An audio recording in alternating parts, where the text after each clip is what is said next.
Alors, Monsieur le ministre, le président André Joël était en visite ici aux États-Unis. Quel était l'objet de sa visite? Écoutez, l'objectif de cette mission présidentielle à Washington était surtout de rencontrer les dirigeants des institutions de Bretton Woods, la Banque mondiale et le Fonds monétaire international. Vous savez que les assemblées de printemps se déroulent en ce moment.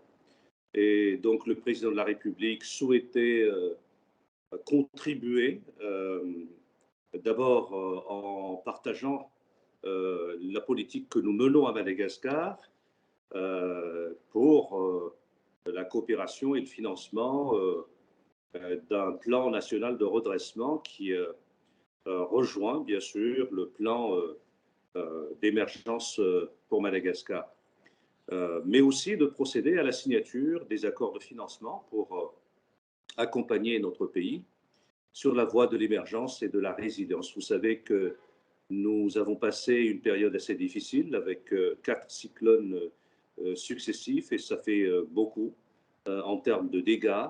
Et donc nous étions ici surtout pour nous assurer que nous avons la confiance de ces institutions de Bretton Woods et fort heureusement, nous avons pu bénéficier de leur appui pour les années à venir.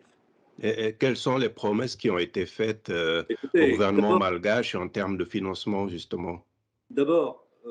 c'est une grande première dans l'histoire de la Banque mondiale et du Fonds monétaire international que de recevoir un chef d'État au cours d'une seule et même réunion. Donc là, je tiens déjà à vous partager cette particularité parce que cela témoigne de la confiance qui est essentielle dans la continuité de la coopération au niveau de ces deux institutions. Alors, concernant les accords signés, eh bien, Madagascar a signé euh, avec la Banque mondiale euh, pour les secteurs de santé et d'infrastructures routières pour un montant de 534 millions de dollars. Et nous avons également bénéficié d'un financement additionnel de 415 millions de dollars, toujours de la Banque mondiale, pour mettre en œuvre justement ce plan national de redressement. Ensuite, nous avons rencontré l'USAID, avec qui nous travaillons depuis plusieurs années d'ailleurs. Et l'USAID a également octroyé de nouveaux financements pour concrétiser des projets dans le secteur de l'environnement, de concert avec le secteur privé et pour l'amélioration de la résilience de la population. Alors, ce financement additionnel vient s'ajouter au montant déjà, comment dirais-je, octroyé afin d'accompagner le développement de Madagascar pour la période allant de 2021 à 2025 et qui s'élève à 1 milliard de dollars. Donc, c'est une bonne chose, c'est une avancée majeure et nous en sommes fiers, très fiers. D'accord. Et pour ce qui concerne les relations entre Antananarive et Washington, quel est un peu l'état des lieux, si on peut dire ainsi? Nous savons que le contexte actuel de la guerre en Ukraine est assez complexe et nous sommes tous plus ou moins concernés, directement ou indirectement, euh, par ce qui se passe en Ukraine. Madagascar est sur le continent africain, comme beaucoup de pays africains. Nous avons choisi de ne pas interférer dans les positions des uns et des autres. Donc, Madagascar est un pays neutre, mais pas indifférent.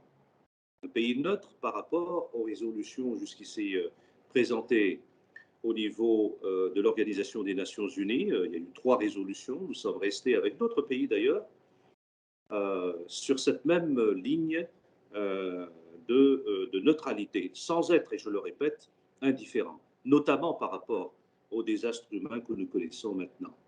Alors avec les États-Unis, bien sûr, nous sommes venus ici pour expliquer notre point de vue, pour expliquer comment nous voyons l'avenir. Et je peux vous dire que nos rencontres, d'abord avec les responsables de l'USAID, puis du Millennium Challenge Account, avec qui nous avons aussi échangé sur le retour de Madagascar dans le cadre de ce mécanisme MCC, et nous espérons d'ailleurs bénéficier d'un compact total. Nous avons aussi partagé donc notre point de vue avec eux, mais également ce matin, eh bien, j'ai pu rencontrer aussi le secrétaire d'État en charge de l'Afrique, et nous avons expliqué clairement comment nous voyons l'avenir, et chacun défend la manière évidemment d'éviter le pire. Je pense que les Américains sont assez concernés du fait qu'ils ont le leadership de l'OTAN. Et donc, clairement, ils ont des positions beaucoup plus, je dirais, bien délimitées. Pour ce qui concerne Madagascar, nous restons un pays pacifique. Nous sommes amis de tout le monde. Nous n'avons pas d'ennemis directs. Et comme tous les pays africains, nous souhaitons, bien entendu, qu'il y ait une résolution pacifique de ce conflit qui, malheureusement, connaît beaucoup de tournures un peu malheureuses depuis quelques jours. Et justement, Monsieur le ministre, comment est-ce que ce conflit en Ukraine impacte un peu Madagascar, qui importe une bonne partie du blé, disons, de cette partie du monde, en Ukraine et en Russie? Comme beaucoup de pays, nous risquons bien entendu de connaître les conséquences d'une probable pénurie de matières premières. L'inflation n'est pas à écarter, une inflation mondiale. Dans les mois à venir, il y a un risque véritable, et nous devons, c'est pourquoi nous devons trouver une solution pacifique pour éviter le pire. Mhm. Nous ne sommes pas à l'abri, nous n'avons pas les moyens de nous protéger d'un dérapage inflationniste, ne serait-ce que par exemple à l'augmentation du prix des carburants, du prix du blé, farine de blé par exemple, nous importons d'Ukraine et de la Russie à Madagascar, et bien d'autres matières premières. Hein.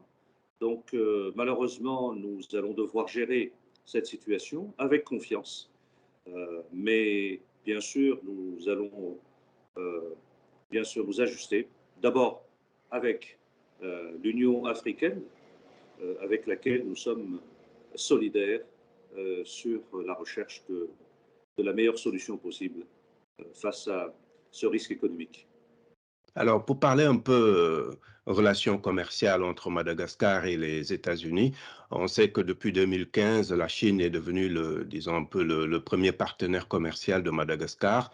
Sur quels aspects souhaitez-vous développer davantage ces relations commerciales avec les États-Unis pour... Nous avons beaucoup à faire dans le secteur, Mhm. par exemple, pétrolier, la recherche pétrolière. J'en ai parlé avec mes interlocuteurs.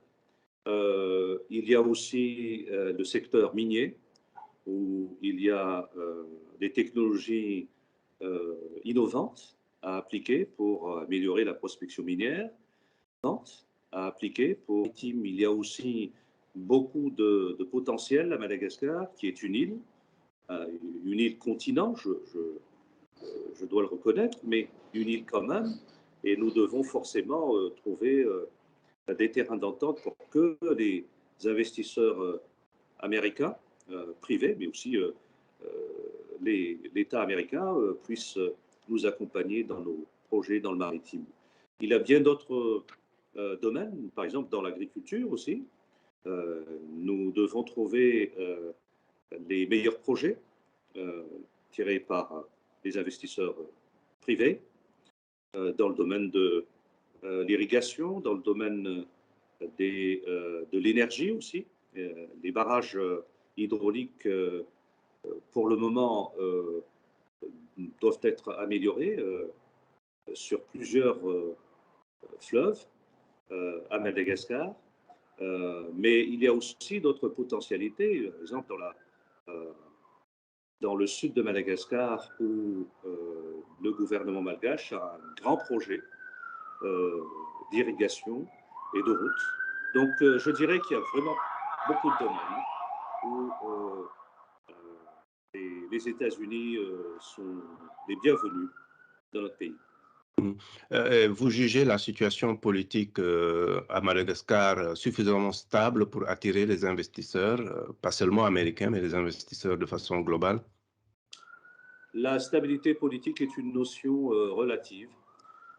Il n'y a pas un seul pays au monde qui ne connaît pas des fragilités d'une manière ou d'une autre. Donc tout est relatif.